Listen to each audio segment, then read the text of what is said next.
Nobody has more respect for women than I do. Nobody.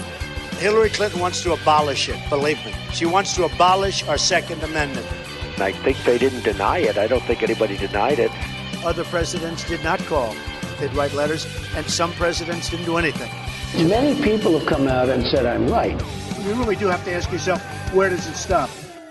Hello and welcome to Fallacious Trump, the podcast where we use the insane ramblings of an increasingly irrelevant loser to explain logical fallacies. I'm your host, Jim. And I'm your other host, Mark. A logical fallacy is an error in reasoning that results in bad or invalid arguments. And the logical fallacy we're looking at this week is the accent fallacy. Yeah, so the accent fallacy is based on the emphasis that people use. Usually it's not entirely that, but it's how people say words. Right.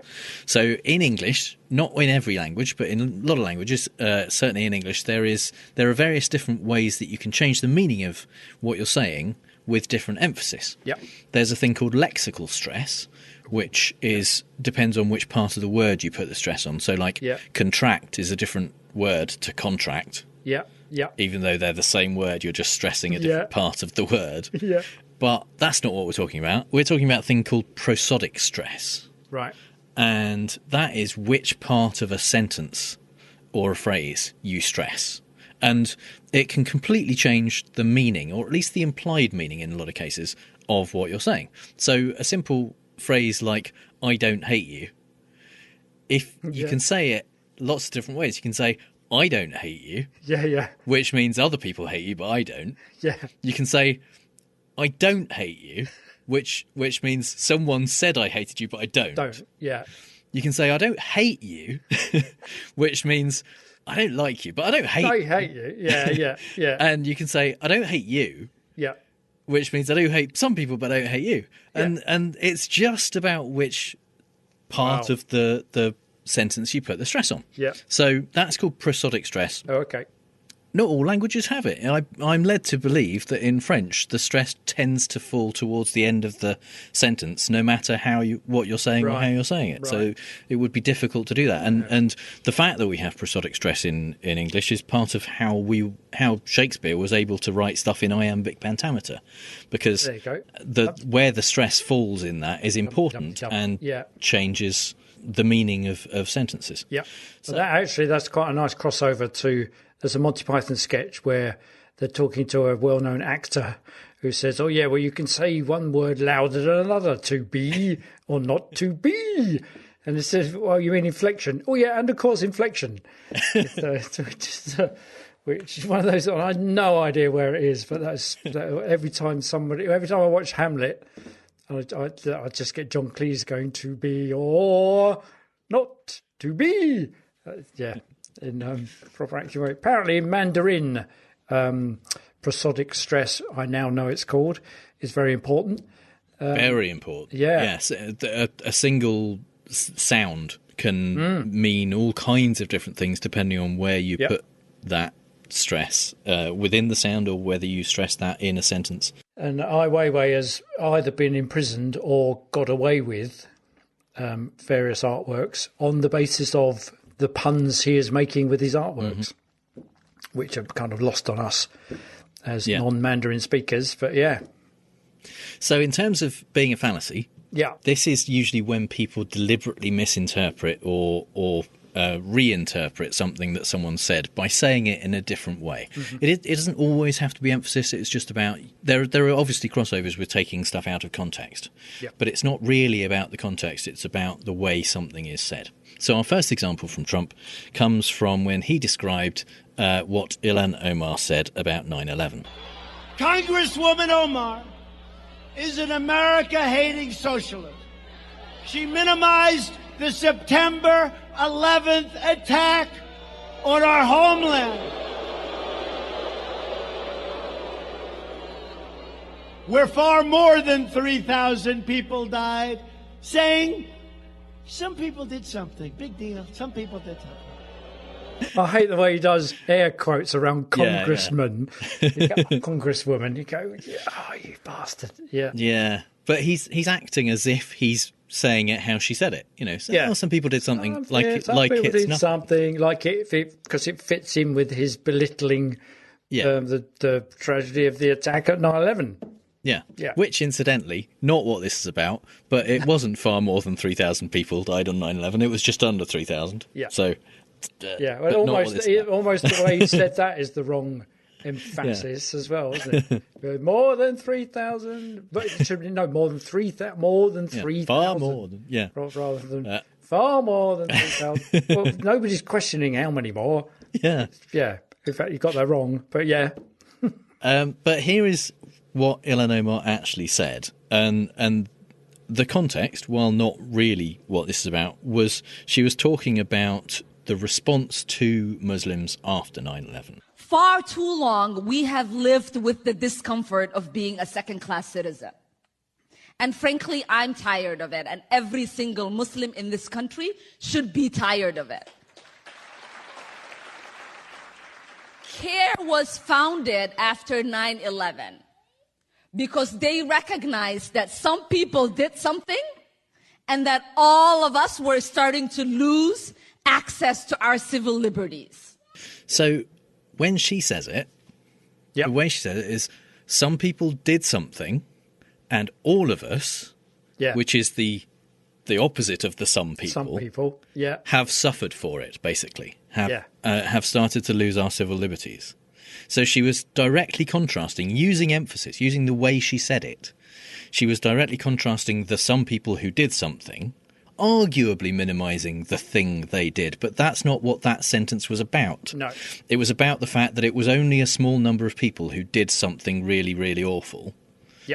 And everyone is as a direct contrast to the large number of people who are losing their civil liberties. She incidentally wasn't right when she said that CARE was the Council for American Islamic Relations was founded after 9/11. It wasn't. It was founded before that, but it did massively grew in size after that. His emphasis on some people did something, it kind of the emphasis is on something rather than it wasn't just something as if it's nothing. Yeah, so people did nothing at all. Exactly. Like she was asked to describe 9/11 and she said some people did something. Yeah. So our second Trump example is from the debate that he had with Joe Biden. I think it was only one in the end, wasn't it? Because of COVID and stuff. And cowardice. No, actually, they did do two. They did do two in the end because the second one was because the first...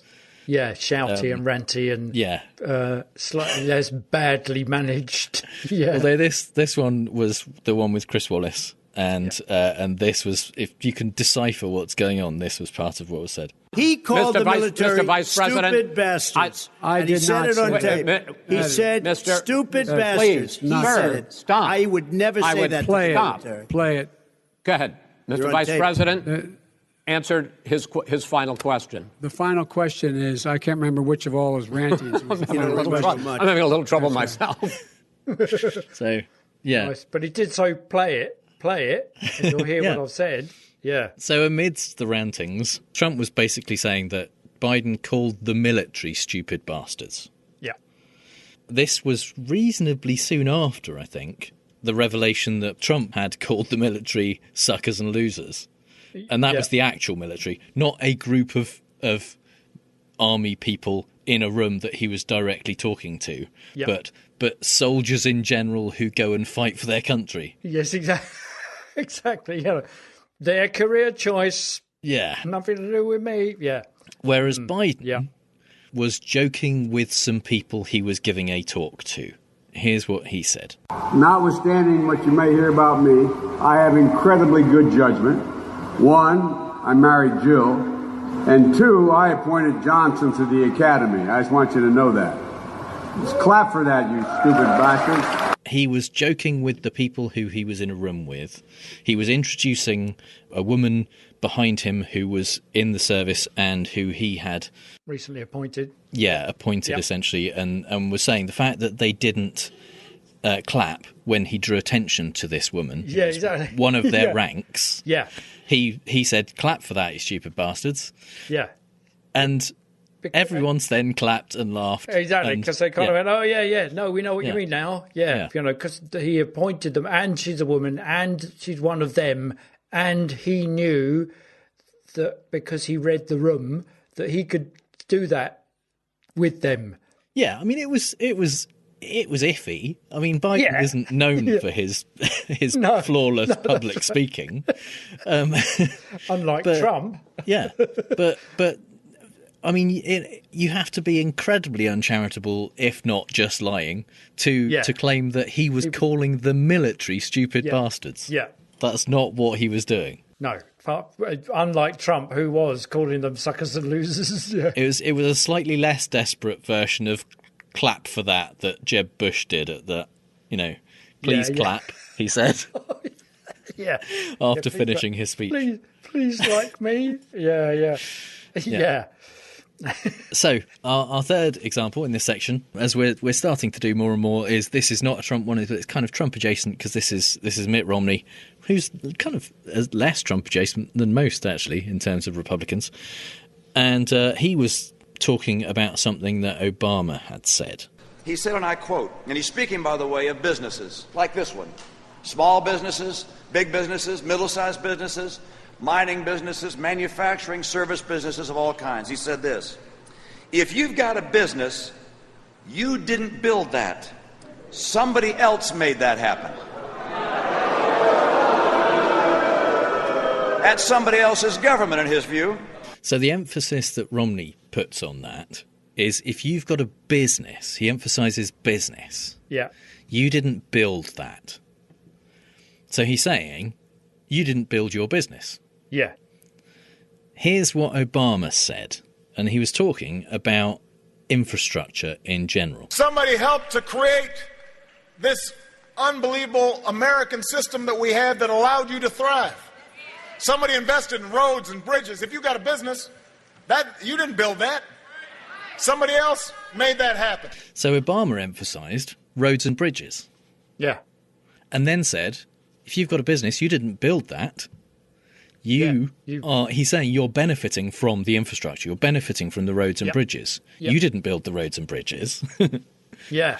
But your business benefits from it. He's countering the right-wing view, or certainly the right-wing view in the UK, which is, why should I pay my local taxes in order to have a street lamp in my neighbourhood? I don't have one outside my house. It's that kind of, he's saying, look, this infrastructure exists. You need to participate in the maintenance of that by paying your taxes. If you've got a business, you're using the roads, you're using the electricity, you're using the transportation links. You didn't build that. You've got it, but you're taking advantage of it. So you need to stump up for that and do your part as part of a community. So it's a gift for idiots, for stupid bastards to just go, oh, look, he said, if you've got a business, you didn't build that. And we could use that. But, well, yeah, he did say that. But he did say those words in that order. In that order. But we know that that's not what he meant. Yeah. That's the thing, isn't it? And when you make it have a different meaning for your audience, you make it serve your purposes, then it does. Yeah, it legitimizes that different view of it. And of course, the way to counter it, like Biden said, just play it, the clip. You'll see what I said. And now is the time, I think, for Mark's British politics. The problem with Boris is that he's slimed with the slippery slug coating of three things: a tabloid journalist, a self-obsessed entitled old-Etonian, and a politician. Unlike the examples we just heard from American politics, it's very difficult because Boris never says the same thing from one moment to the next, and he's hyper aware of that because of his tabloid background. He knows that. He's got to be very careful to construct accusations and deny answering anything, and he does that by avoiding directly quoting what someone has said, even himself. But it's either that or he just doesn't care about the relationship between what words he uses and the truth implied by those words, like the word promise, for instance. So he just makes stuff up. And I'm sure it's that. He doesn't actually attach any weight to what he says, so he can just say anything. because he will then backtrack, but carefully avoiding what he said before. So it must be it's like what a tangle web we weave when we first choose to deceive. It's that it must be a nightmare in his head, because he's got to remember everything he's ever said in order to deny ever saying it, or not deny ever saying it, but say that he said something else, which ultimately means it's very hard to find examples of him saying someone said something in such and such manner when they clearly didn't. What he tends to do is heavily imply this is what they mean. So the example I've got is from Prime Minister's questions from March 24th this year. And this is the one in which Keir Starmer carried out some bayonet practice on Johnson over the Sun newspaper, directly quoting Boris in the headline, "No cuts for the armed forces." And yet Starmer is still forced to point out that only this Prime Minister could suggest a reduction from 82,000 to 72,000 is somehow not a cut, which is gleaned from the PM's answers. And after some aerobatics that the RAF will be proud of, which contained accusations of abandoning nuclear deterrence and the army and a resurrection of the ghost of Corbyn and other implications that Labour isn't the party of law and order, Boris got to say this. We're getting on with the job, Mr. Speaker, of recruiting more police. 20,000 more police. I think we've done 7,000 already. While they're out on the streets, Mr. Speaker, at demonstrations shouting, "Kill the bill," Mr. Speaker. That's the difference. That's the difference between his party and my party. Well, it's not true. But Johnson there is accusing Starmer's party of attending protests to kill the bill. The new Police Crime Sentencing and Courts Bill that currently going through Parliament, the protesters claim will clamp down on peaceful protest. The bill, or the old bill, is a British slang for the police, who had been clamping down on the peaceful protests that were running at the time in Bristol. So basically what Johnson there is implying is that the Labour Party are out there to kill this bill, but the implication is that they're actually killing policemen. They're quite happily going out on the streets to advocate the death of policemen, whilst his party, the difference is they're recruiting more policemen, glossing over the fact which we've dealt with before, that they cut the number of police woefully in the last 10 years, and then they've just put them back up to slightly below what they were before they cut them. So the Speaker of the House, Lindsay Hoyle, steps in. He spots this and he steps in to say this. Can I just say, I genuinely mean this. I do not believe any member of Parliament would support that kill the bill. I've got to be very careful about what we say. I say we are all united in this House in the support and the protection that the police do offer us, and nobody would shy away from that. Fuck knows what he's actually saying there. But he's kind of saying that kill the bill. I don't know what that means. And then he kind of half mumbles, we've got to be careful how we use our words. So I think he is admonishing Boris for implying that the Labour Party are actually out to kill the police. Yeah, I think that's what it sounded like to me, yeah. And that's as strong an admonishment we'll get from Lindsay Hoyle, who just sounds like he's misconstrued stuff in his semi-awakened state. So he's not John Bercow, is he? He's not kind of the previous speaker who would just go, what you've just done there is unconstitutional. I wish you to take that back. He's just kind of going, I think we're all generally of a mind that, rather than calling him out and going, you've just implied that this party kill police and I'm not having it. He just said, I think we all generally... So he's spotted the difference in the meaning implied, but he doesn't take him to task about it. And Boris continues to get away with it, for fuck's sake.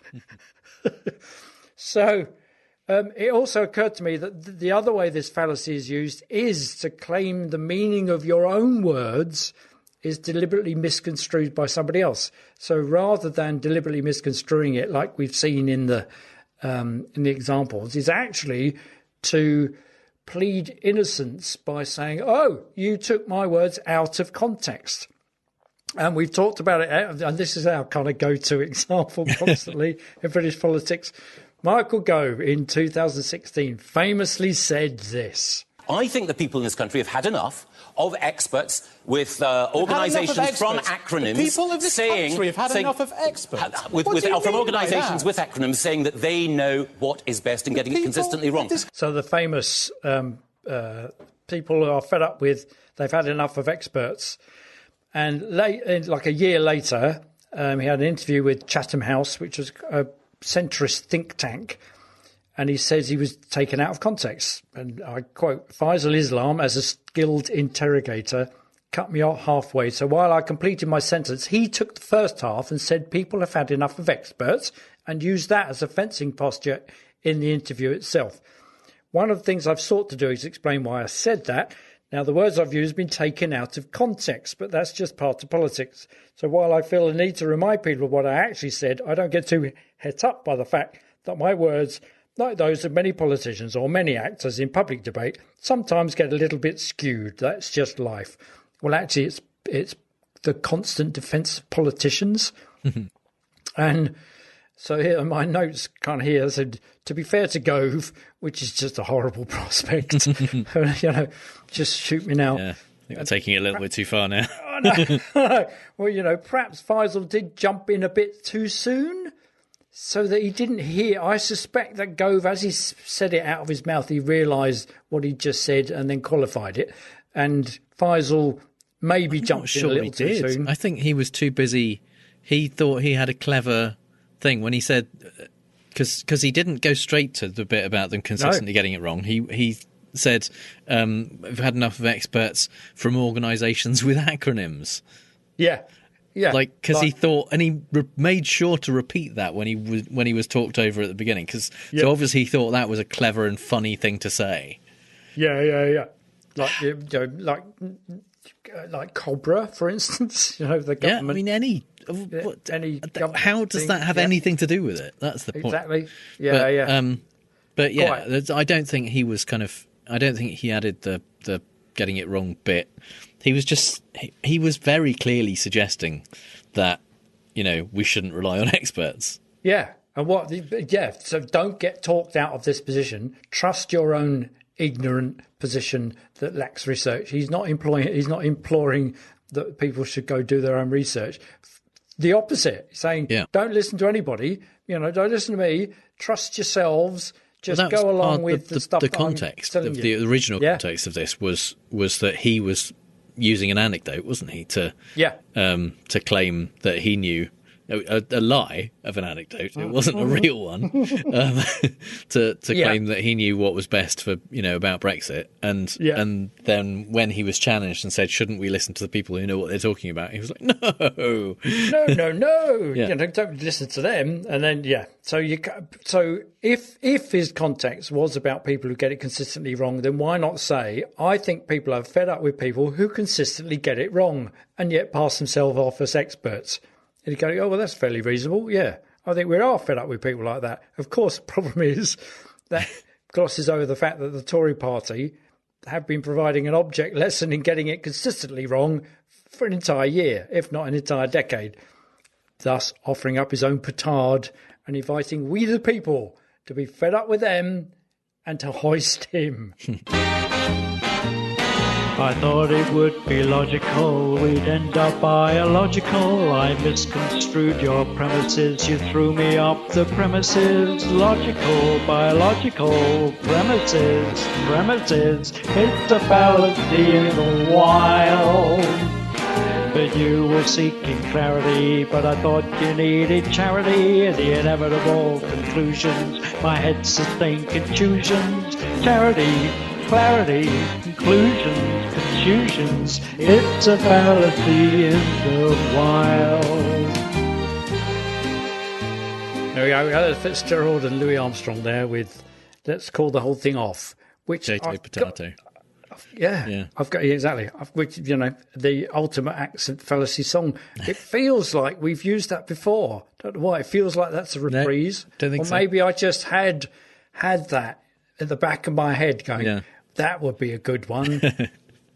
can we now finally we get to use it. Yeah. So in the Fallacy in the Wild, we like to talk about the fallacy of the week from a non-political perspective, and our first example comes from the excellent film My Cousin Vinny. Yay. This is towards... Hasn't it appeared in Giuliani's defences before now? Yeah, probably. Oh, he kind of says, "Yeah, Vinny, he's my idol. You know, he's the model of loyally conduct that I'm basing my entire To be fair, on." Vinny's not a terrible lawyer. No, yeah, absolutely, yeah. So probably Giuliani's failed in that respect. Yeah. Giuliani would be doing well to be as good as Vinny. But in this film, if you haven't seen it, I mean, sort your life out. Yeah, I'm with you. But Ralph Macchio plays a person accused of killing a store clerk, basically, in a rural town, when he actually just put a can of tuna in his pocket and forgot to pay for it. And so when he is pulled over by the police, he thinks it's for that. Mm-hmm. But actually, after they left the store, the clerk got shot. And so here is his initial interview with the police. You paid for the groceries. And then what? We went out to the car, and that's it. When did you shoot him? What? At what point did you shoot the clerk? I shot the clerk. Yes, when did you shoot him? I shot the clerk. Hey, Dean, we need you out here. I'm in the middle of a damn confession here. So Ralph is clarifying when he says, "I shot the clerk." Because he doesn't understand what the policeman is talking about, because he thought this was about a stolen can of tuna. Yep. Now, he doesn't use the traditional rising intonation exactly at the end of the inquisitorial thing. Yeah, I shot the clerk. Shot the clerk. This is the point in the movie that I've always kind of got to this point in the movie going, really. But the thing is, I think they had to do it like this, because if first of all he couldn't say, "I shot the clerk," because he doesn't know the clerk was shot. So this is the first he's hearing about the clerk being dead. But if he did do it as too clear a question, too obvious a question, then you couldn't do the next bit. Then the movie couldn't happen, because the movie is based on the policeman not being a complete idiot, but thinking he's confessing. So he has to say it, and I think he does it. I think they do it well. I think he does it in a way where he is clearly, because we know the situation, clarifying what the cop is asking him. And he's somewhat shocked as well. Yeah, and in the ensuing court case, when the cop is on the stand being questioned, he says this. I asked him if he did it, and he said, "I shot the clerk."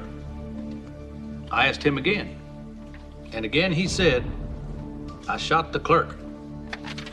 Your Honor, no further questions. Now, so if the story had been about kind of a small-town cop trying to railroad this out-of-town guy, that still would have worked, because reading it out in court, just reading the words, incriminates him, whereas his intonation might have clearly not been incriminating. But that's not what the story's about. So I think it still works, and because we know the context, it's clear for us how it was being said. I'll have to go back again and try not to be irked by it each time. Yeah. So our second example is from the Book of Mormon, the Trey Parker, Matt Stone musical, and this is from a song called "Turn It Off Like a Light Switch," where Elder Price is having concerns about his mission placement, the fact that they're in Uganda, and he's not sure that it's the right place for him, basically. And the Mormon reaction to this is just kind of, push those feelings down and don't feel them. But that is used sometimes for other feelings, according to the singer of the song. Imagine that your brain is made of tiny boxes, then find the box that's gay and crush it! Okay? No, I'm not having gay thoughts. All right! It worked! So when Elder Price clarifies that he's not the one having gay thoughts. Yeah. He's not someone who needs to push gay thoughts down. His thoughts are something else. So he says, "I'm not having gay thoughts." And they take that to mean, "Yay, you're not having gay thoughts anymore." Gay thoughts. Yeah. Yay. Yeah. Brilliant. Such a good musical, that. Yeah. So it's one of those ones when you come out and you think, why does my face hurt? It's because I've been laughing and smiling so much throughout. It's brilliant. And of course it's full of South Park sized innuendo and thumbing its nose at the entire American societal mores at the same time, which just I Believe is a fucking brilliant song, and that's absolutely amazing. Our next example comes from Superstore. We had a Superstore example last week, didn't we? Yeah. Guess what I'm binge watching at the moment. But, exactly. But this is from the first episode of season 3, when they have come back from the store being completely destroyed by a tornado. Right.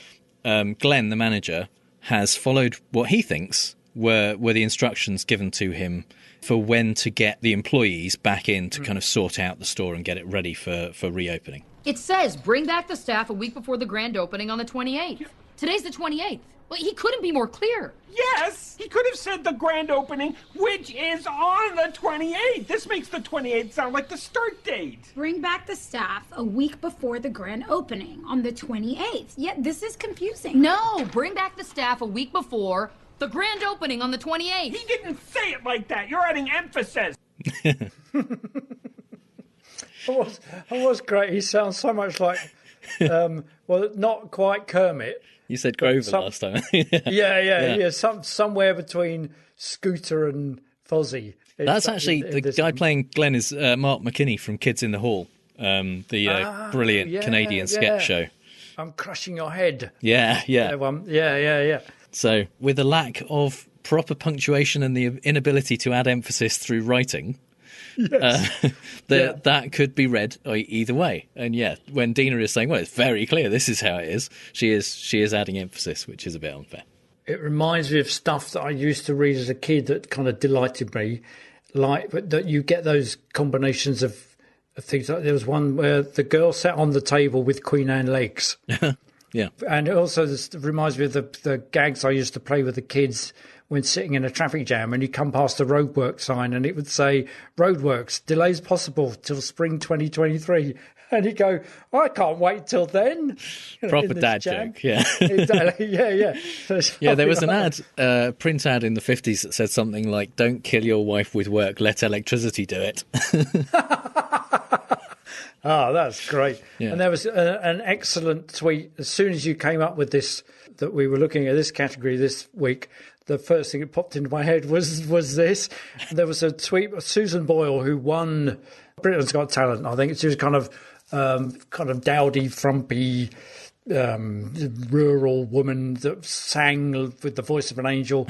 And she launched a LP, a record, a CD of stuff, an album of songs, and she launched it. And the Twitter account tweeted, Susan will be answering your questions at her exclusive album listening party on Saturday. Send in your questions to this hashtag Susan Album Party, which of course, when you look at it, goes hashtag Sue's Anal Bum Party.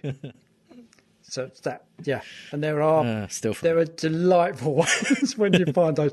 I found another one, which was the Colchester Literary Festival, which was shortened to the Sea Lit Fest, which you kind of, they got the wrong type of people there. And another one, I saw this on the TV the other day, and it's one of those where you're like in the ad break. And it caught me up short. I go, what's going on? And this is for Persil laundry tabs. Those things look particularly edible. You know, they're nice coloured. They're small. You could get them in your mouth easily. So Persil don't want children to eat them. Yeah, especially after the whole Tide Pod thing. Yeah, exactly. So at the end of the ad, they play this. Always keep away from children. Which is a little bit kind of in this sort of, post-Epstein world. It's just a bit weird hearing it in a voice. You always keep away from children. I mean, just good advice, frankly. Yeah. Keep away from animals and children. We just go, it's gone from dad joke to slightly suspect. So before we move on to fake news this week. We've got time for a competition update, and the competition update is that apparently we don't have anyone listening who wants to design T-shirts. So fuck that. Obviously, it's an oral medium. It's not a visual medium. We can quite understand it, but that's fine. You've let us down, but we will forgive you. We will. So you don't have to design a T-shirt at all. No, but we still have this pile of merch that we want to give away. We want to give away. So here's what you have to do. This is super easy. It'll take you 2 minutes. Yep. And you don't have to have any design skills. Pictures you don't have to do anything basically at all, really, except leave a review for this podcast on whatever platform you use: iTunes, Stitcher, Spotify, anything that you listen to. If the thing that you listen to doesn't have the ability to do reviews, then go to like Podchaser or something like that does, and that's fine.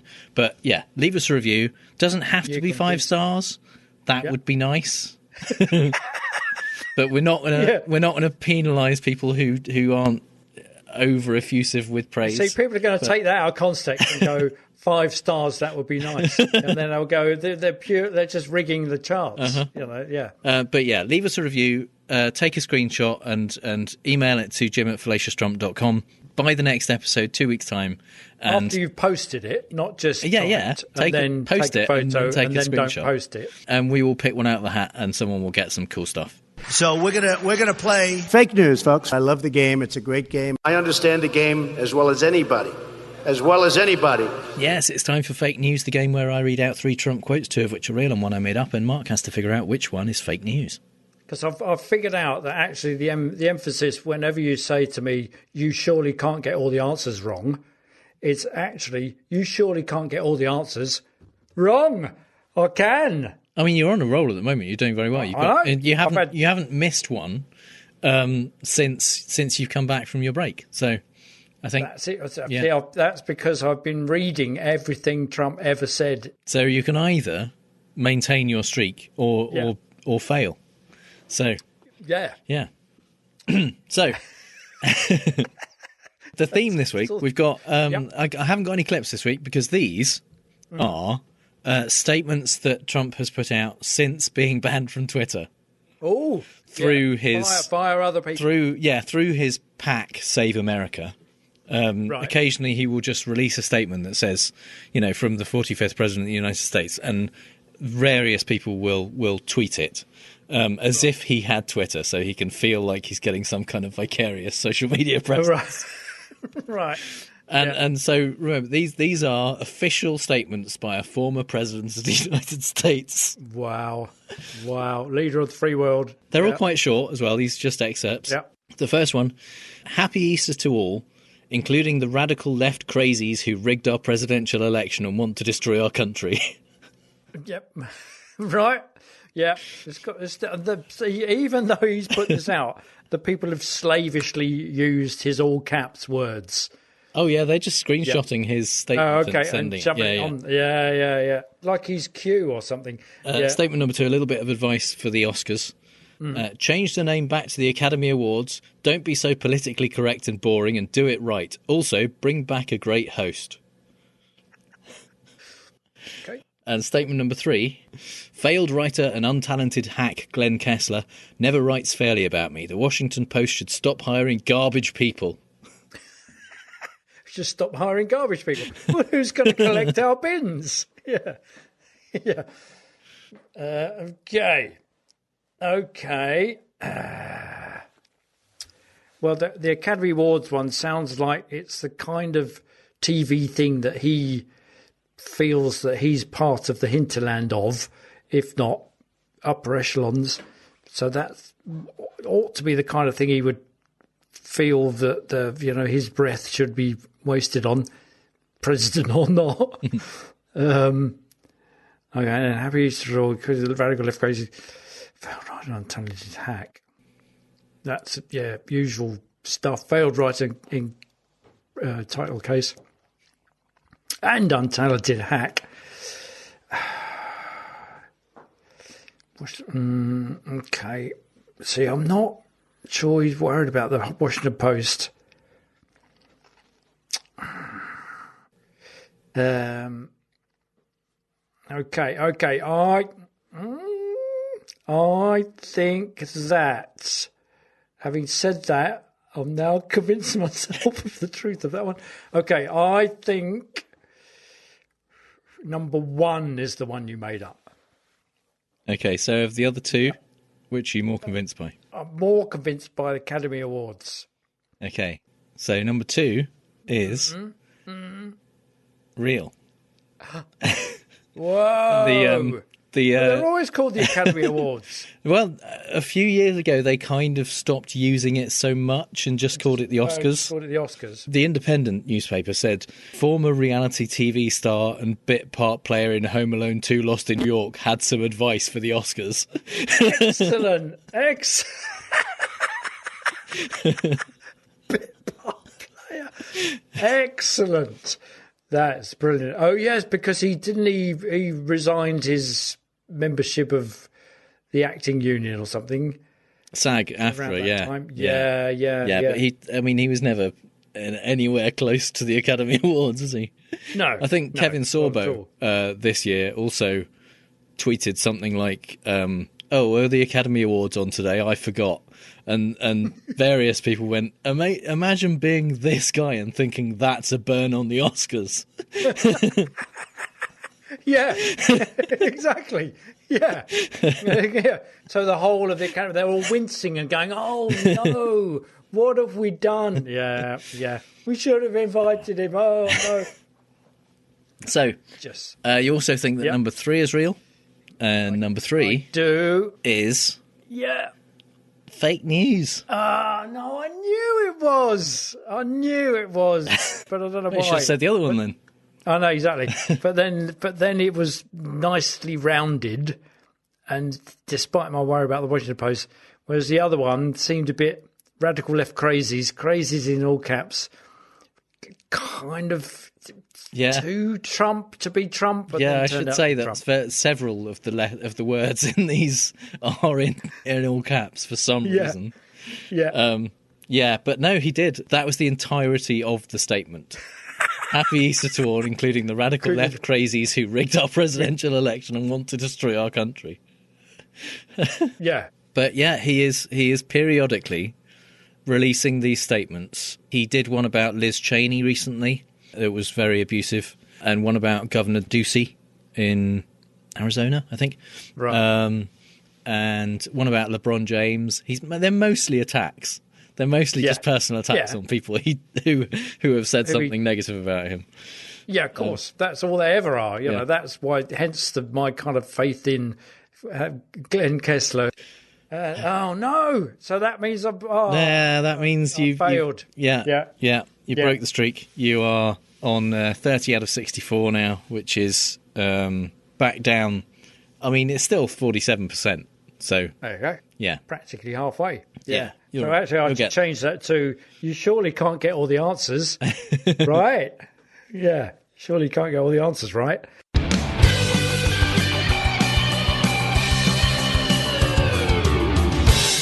It's time for the part of the show that this week at least is called Tucker Carlson is Not a Logical Fallacy. Because fuck me, Tucker Carlson's been getting worse. More exponentially worse over the last few weeks.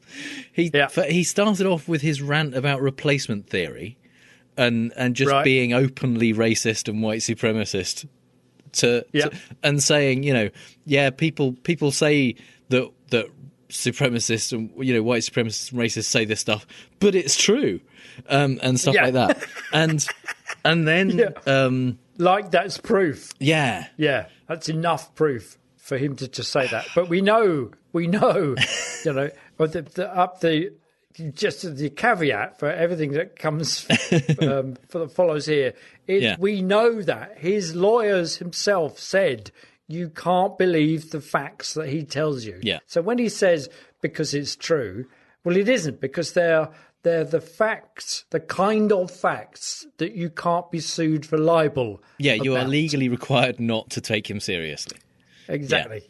Because if you did, well, then you'd be stupid, because the things that he says are such that you can't sue him over for defamation because what he's saying aren't true. That's fundamentally their case, their defence in all their cases, and judges believe them. So there you go. So last week, confounding some expectations, Derek Chauvin was found guilty on all counts of the murder of George Floyd. Tucker took that well. He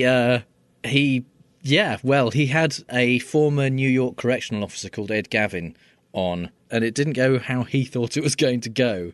Ed Gavin was saying, that it was excessive force. I've used force against over 500 people in my career, and none of them lost consciousness. This was really bad. It shouldn't be allowed. And Tucker went like this. I just think that it was excessive and it shouldn't happen. And what I'd like to say, the guy who did it looks like he's going to spend the rest of his life in prison. So I'm kind of more worried about the rest of the country, which, thanks to police inaction, in case you haven't noticed, is like boarded up. So that's more my concern. But I appreciate you coming on, Ed Gavin. Thank you. Nope, done.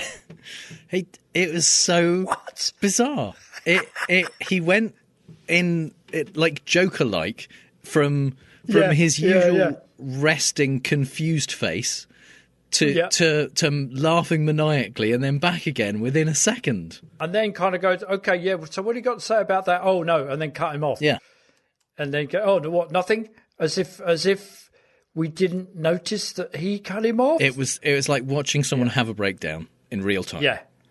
But it is like watching an outtake from Joker, isn't it? So, I mean, someone said that they thought maybe he was going for a kind of condescending chuckle, and just didn't do it right. Can't do chuckle. So they've learned never get Tucker Carlson to laugh. Because, oh my God, we've realised that we've unleashed the maniacal side of him. It was unwittingly. So weird. It just goes, never ask him, never tell him a joke. Well, there you go. The right don't do humour.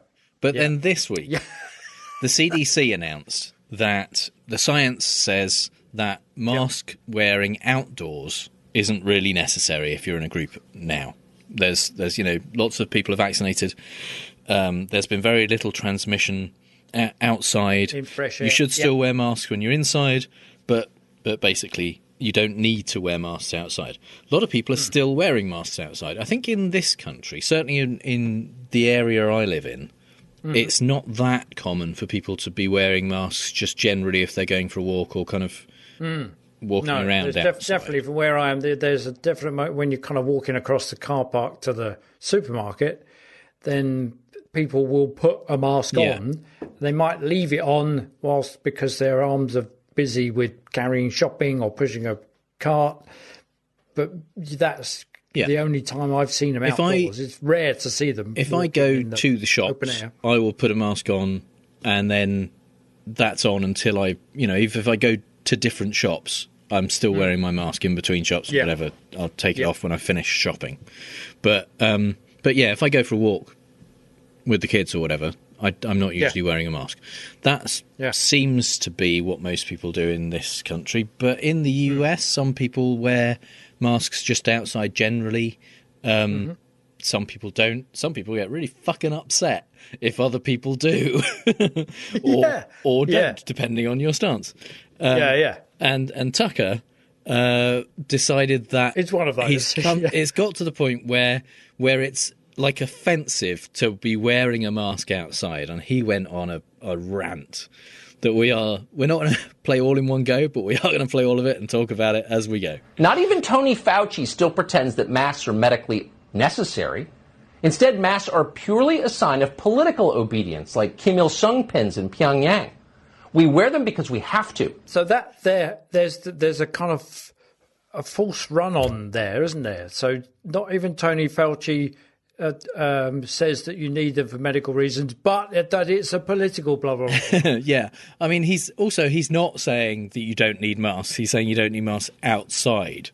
Yeah, But then he's kind of saying, not even Tony Fauci, who he's using because everybody. He's the US equivalent of Chris Whitty. He's the sensible guy who Trump hated because he was sensible, and even he's saying you don't need to wear a mask, brackets, outdoors. You need to wear them indoors. Don't need to wear them outdoors. But that it's a political thing. Yeah. Fauci didn't say that at all. Like pins about the leader in North Korea. Well, yeah. The only people who wear masks voluntarily outside are zealots and neurotics. How neurotic are they? Well, we know. A Pew survey from last March found that 64% of white Americans who classify themselves as liberal or very liberal have been diagnosed with an actual mental health condition. And you see them everywhere when you walk down the street in any major city. I love that. Okay, so we can dismiss several of those bits, or like a Pew survey, and kind of go, okay. Yeah. But the only people who wear them are zealots and what was the other one? Zealots and neurotics. And that's proved. There was a Pew survey in March of 2020. Right. Which, among many other things, it's the American Trends panel, which they do regularly. They kind of take people's temperature on what their views are about politics, about COVID during this period, and various other things. They ask their political affiliation. They ask all various other things about them. And in this one, they asked, has a doctor or other healthcare provider ever told you that you have a mental health condition? Mm-hmm. I'm not sure whether that is the same as a diagnosis. Maybe it is. I'm not saying it definitely isn't, but I don't know if that would be. It wasn't a survey on the inaccuracy of diagnosis. It wasn't about the mistakes made in telling people that. So it wasn't a kind of indictment of the medical industry saying, have you ever been told that? It was just another question that they added to this panel on this particular occasion. Yeah, they said, has a doctor or other healthcare provider ever told you that you have a mental health condition? And indeed, about 60%, it wasn't 64%, it was about 60% of white Americans who self-identify as liberal or very liberal answered yes to that question. Right. Around 26% of white Americans who identify as conservative or very conservative also answered yes to that question. And I don't think that's that surprising. Not because I think liberals are mental, but because mental health conditions cover a huge amount of ground. Yeah, including things like anxiety and depression and all manner of different things. When was this conducted? In March of 2020. But the question was, have you ever? So like the beginning of the pandemic, and the end of Trump's. Absolutely. At the end of 4 years of Trump. Yeah. So that's a factor, I think. Yeah. The fact that the world is descending into pandemic and the US is doing nothing about it.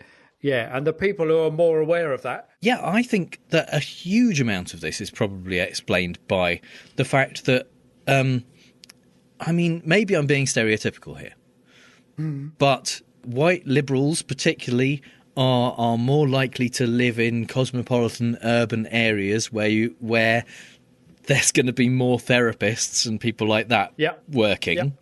They're also more likely, I think, and again, could be completely wrong, could be stereotyping people, but I think city-dwelling white liberals are more likely to talk to their doctor about feeling depressed or anxious than rural red state conservatives.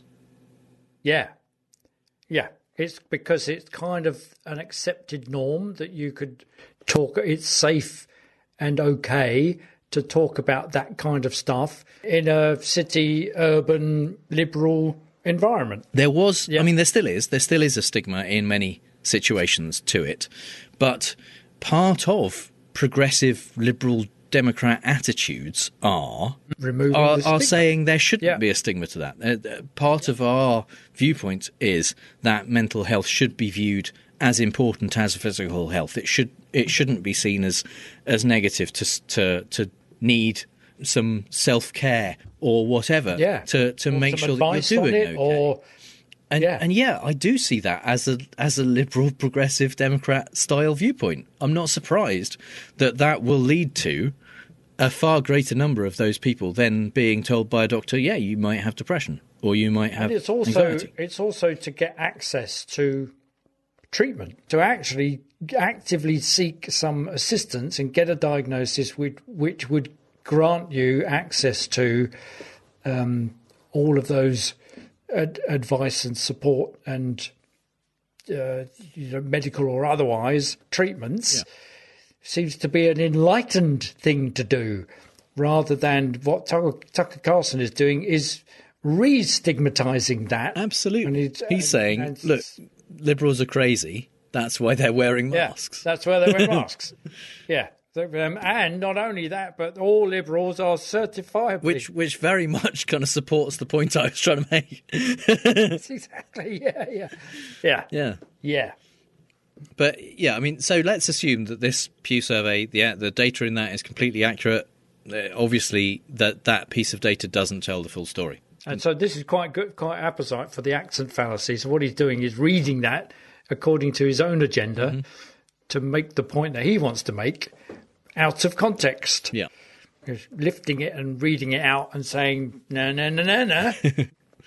But I mean, this is nowhere near how crazy, and I'm using that word advisedly, he gets. If you dare to go on foot from Union Station to the Capitol, for example, in Washington without wearing a mask, angry Biden voters will snort at you in judgment. How could you? They're saying from behind the gauze. That might be true. I don't know if they will do that. This is true. I don't know if they have Biden buttons on when they're snorting at you. Yeah, maybe they're just wearing blue masks. Yeah, don't know. I mean, I'm sure it's true that if you go inside somewhere without wearing a mask, people will complain. It definitely is.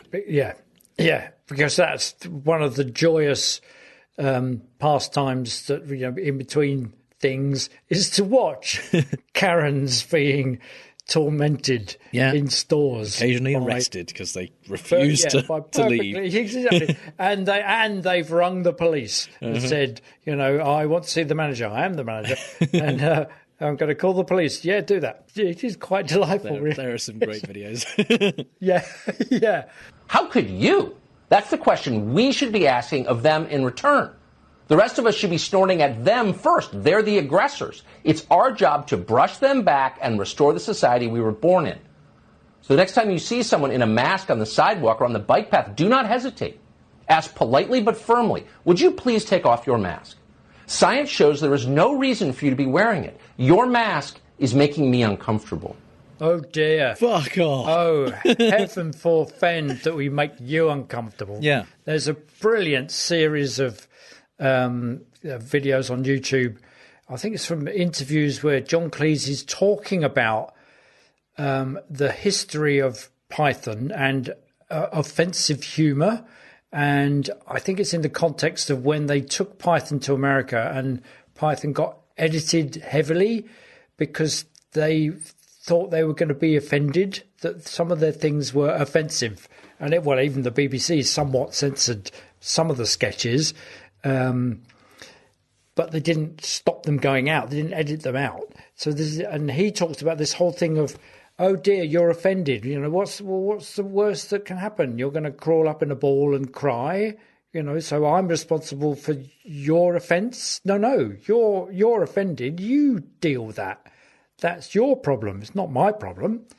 So just kind of, take off your mask because you offend me. Well, fuck off. Yeah, absolutely. You want me to offend you? I'm going to offend you.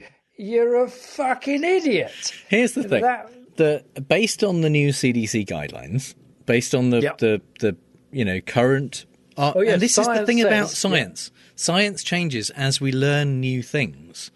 Yeah. So that doesn't make science bad because it changes. That makes science good. That shows it's working because we learn new stuff and then say, here's our best current understanding. Yeah. Our best current understanding is that it's okay not to wear a mask outside, especially if you're vaccinated. So in that sense, if mask wearers complain about other people not wearing masks outside... Yeah. It would be reasonable for the people not wearing masks to say, actually, the science doesn't support wearing masks outside. They would be right. Yeah, so they would kind of go, you're perfectly at liberty to wear your mask. Absolutely. That's me not wearing a mask isn't putting you in danger. Yeah. When we're outside. Up to now, we haven't been clear. It's been suggested, it's been strongly indicated by the science that outside there is very little transmission. But there was still a possibility, as far as science was concerned, that there could have been transmission, and therefore not wearing a mask was potentially dangerous to other people. Wearing a mask is not dangerous to anyone. Not wearing a mask, it wasn't offensive to mask wearers. It was potentially dangerous. Dangerous, exactly. We now know that it probably isn't dangerous. So, okay, that's fine. You don't have to wear a mask. And yes, people shouldn't harass you for not wearing a mask outside. Yeah. But you also absolutely shouldn't harass people for wearing a mask. Who are wearing a mask. And that bit where he says we should re-establish the country we were born in. Yeah. Well, what the hell? Well, how old is Tucker Carlson? 40 or something? 50, maybe, 40? Yeah, so the country he was born in was the 70s, where people smoked. Yeah. Marlboro Man was a big thing. People smoked. We'll get to that in a minute. They took heroin. They shared needles. Uh-huh. We should do that, and we should keep doing it until wearing a mask outside is roughly as socially accepted as lighting a Marlboro in an elevator. There you go. Yeah. No, because those are two completely different things. Different things. Lighting a Marlboro on an elevator has health implications for the person who is sharing the elevator with you and isn't choosing to smoke. Yeah.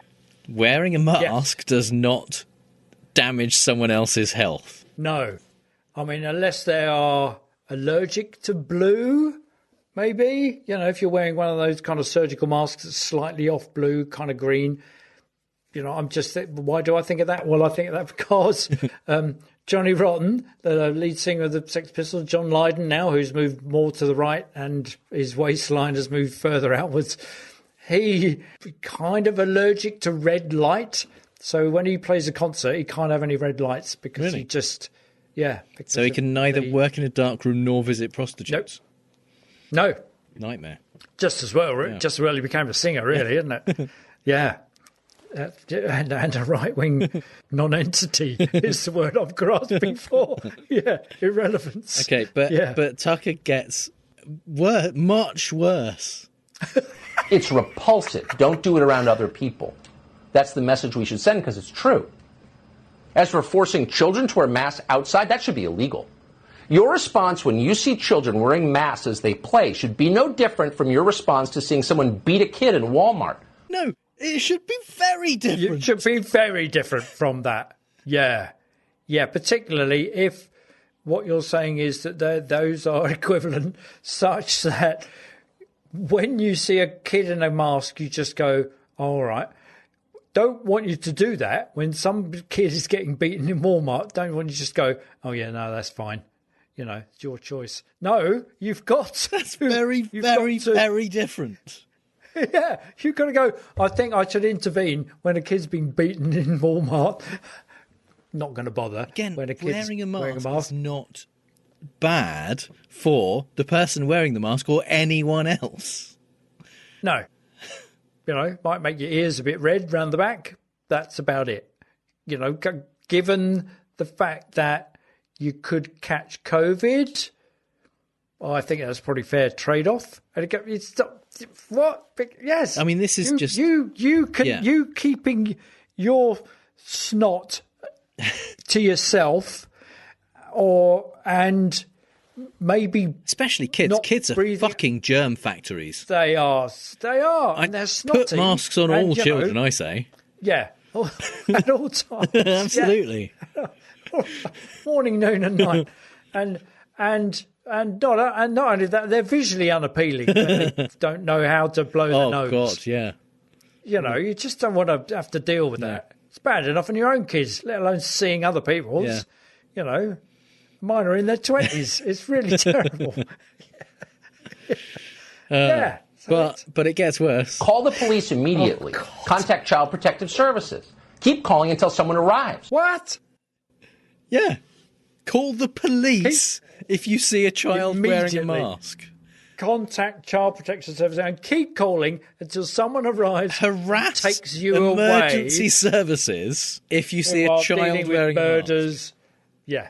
And keep calling till somebody arrives, and you can guarantee if watching Karen videos is anything to go by, that you will be the one taken away. Absolutely. I fully endorse Tucker's audience to do exactly this. Yeah. If you see a child wearing a mask, call the police. Keep calling the police. Keep calling until someone arrives. Because there is no fucking way the police are doing anything about the child wearing the mask. But they are going to do something about the person calling the police for no good reason. It'll be one less Tucker Carlson viewer on the streets, hassling innocent kids who are just wanting to, and if kids don't suffer from COVID, which has not yet been proved, but are carriers of COVID, which has somewhat been proved, then putting a mask on them seems to be quite sensible for everybody else, and does them no harm. Also, the aforementioned germ factory. What you're looking at is abuse. It's child abuse, and you are morally obligated to attempt to prevent it. If it's your own children being abused, then act accordingly. Let's say your kid's school emailed you to announce that every day after lunch, your sixth grader was going to get punched in the face by a teacher. How would you respond to that? That's precisely how you should respond when they tell you that your kids have to wear masks on the soccer field. That is unacceptable, it is dangerous, and we should act like it, because it is. No, it is not. Yes, it is. And just putting in brackets, we talk about this often, just putting in brackets after something, because it is, or yes, it's true, it doesn't make it true. It doesn't make it because it is. It's saying, well, it is because it is. Yeah.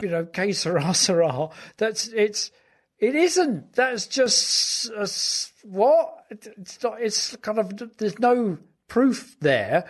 That's just. The suggestion that if your kid, it's like your sixth grade teacher was going to punch your kid in the face, every day, that's the same as making them wear a mask. Them to wear on the soccer field. And just fuck all the way off. Yeah, and when you get there, fuck off a little bit more. So finally, some things we really don't have time to talk about. I'd love to be able to tell you all about the fun I've been having on Frank Speech, the new social network launched 2 weeks ago by pillow tycoon and slightly more tanned version of The Undertaker's manager, Mike Lindell. Unfortunately, I can't, because the site crashed almost as soon as it opened and nobody can actually sign up to it yet. For the first few days, they claimed the site was undergoing scheduled maintenance, which, as every tech company knows, should always be scheduled for just after you launch. Immediately after. And then Lindell claimed that the site had been the victim of a massive attack. Really, it would have been sly of him to get some protection set up to keep the site safe from harm. Okay, I know Massive Attack weren't big in the US, but there's one Massive Attack fan listening who loved that. Anyway, if Mike ever creates a working website, we'll let you know how that goes.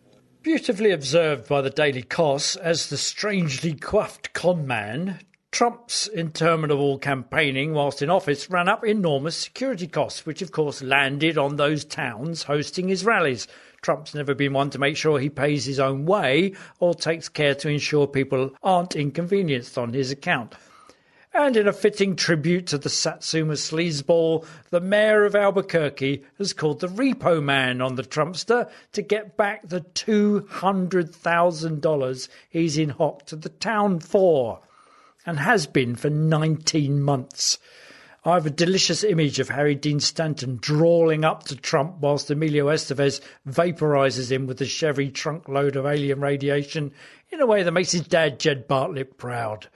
Of course, whilst the likes of Minnesota and El Paso also get in line for the hundreds of thousands of dollars they're owed, Trump's snake-oiled machine does what it's done for 40 years and moves money around so they can plead poverty just where the demands are coming into. The only solace we can find is that Trump is old and unhealthy and medical bills are large, and Beelzebub doesn't actually accept dollars. Oh, and hot dog, jumping frog. Joe Biden addressed the joint session of Congress for the first time in what would be the State of the Union if this wasn't Joe's first year in office. And he managed to do it without awarding a Medal of Freedom to a hateful racist, and hardly told any lies at all. In front of a socially distanced crowd of only 200 members of Congress, Biden started by acknowledging for the first time Madam Speaker and Madam Vice President. He talked about the jobs that will come from his infrastructure plan, the general benefits that will come from his family's plan, and the fact that deer don't wear Kevlar vests, so hunters don't need 100-round magazines and armour-piercing bullets.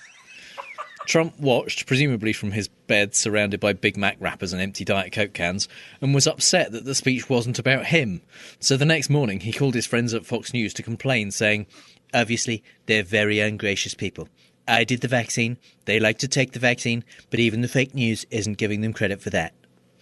It's not true to say that Biden ignored all of Trump's accomplishments. After all, he called the January 6th insurrection the worst attack on our democracy since the Civil War. Yeah, I did the worst attack. Yeah. OK, you can all relax. Hillary isn't going to abolish the Second Amendment after all.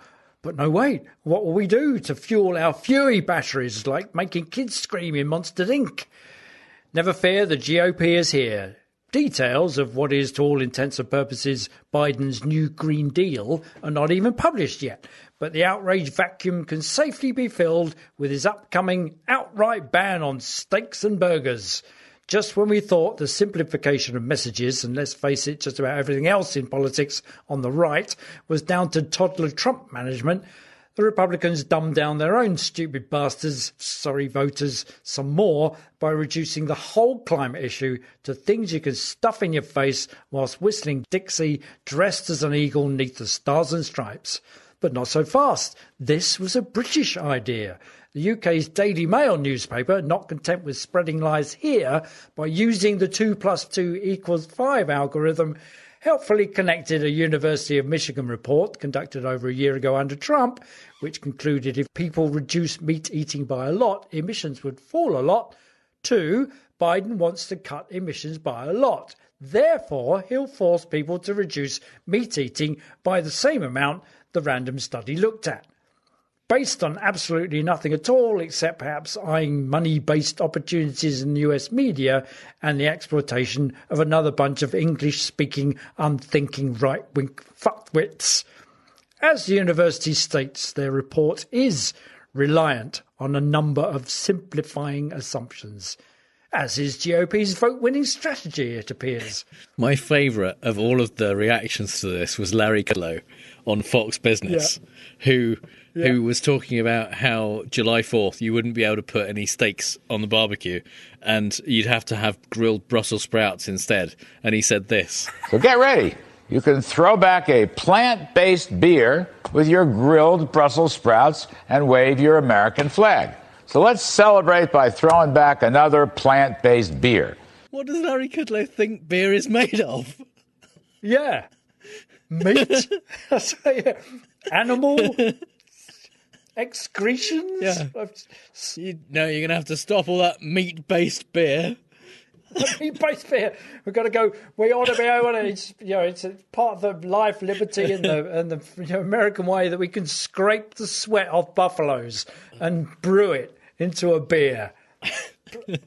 Plant-based beer. I'm enjoying a plant-based beer right now. Yeah, exactly. Yeah.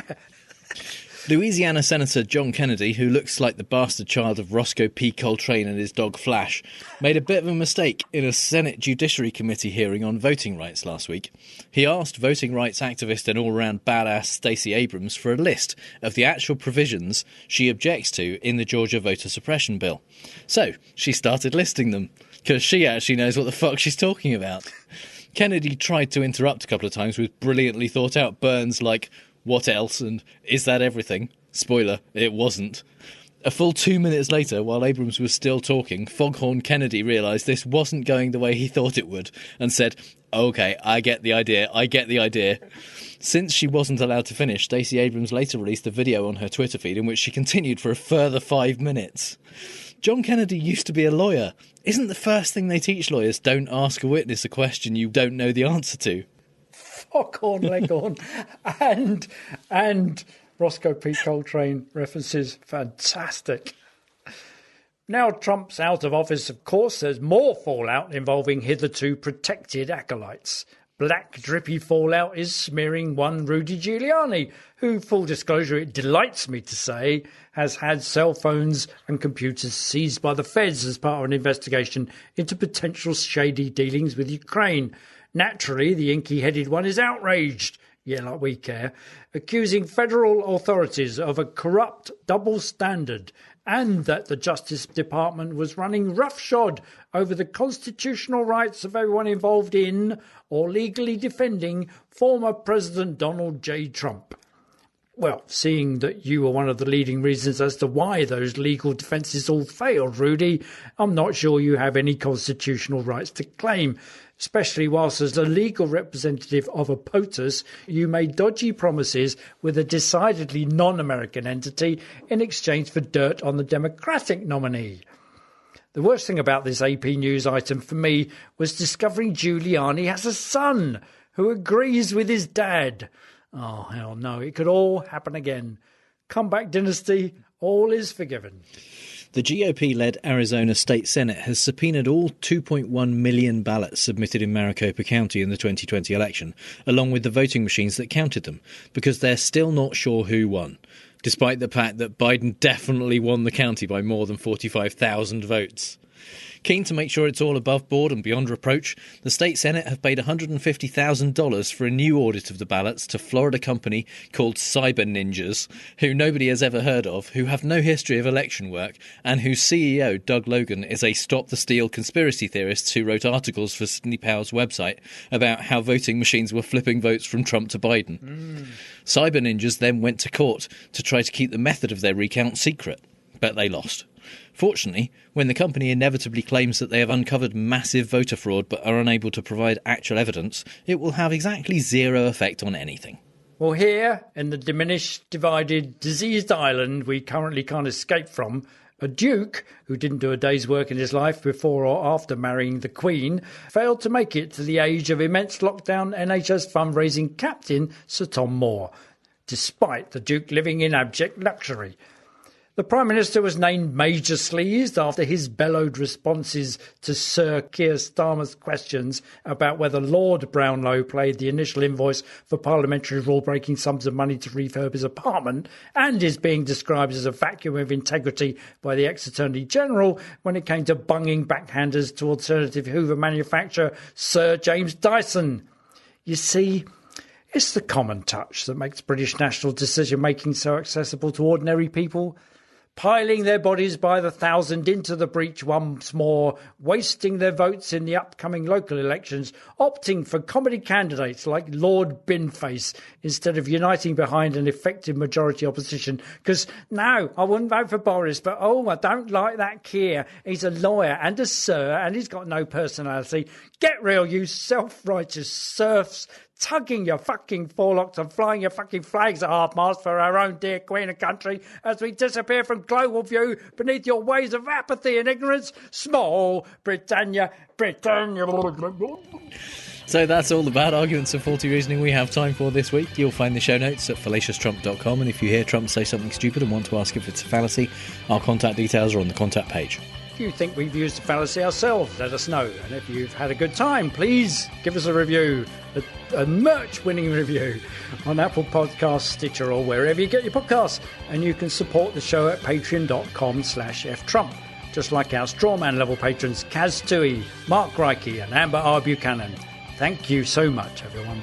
We really do appreciate your support. You can connect with those awesome people as well as us and other listeners in the Facebook group at facebook.com/groups/FallaciousTrump. All music is by The Outbursts and was used with permission. So until next time on Fallacious Trump, we'll leave the last word to the Donald. That's right. Go home to mommy. Bye. Bye.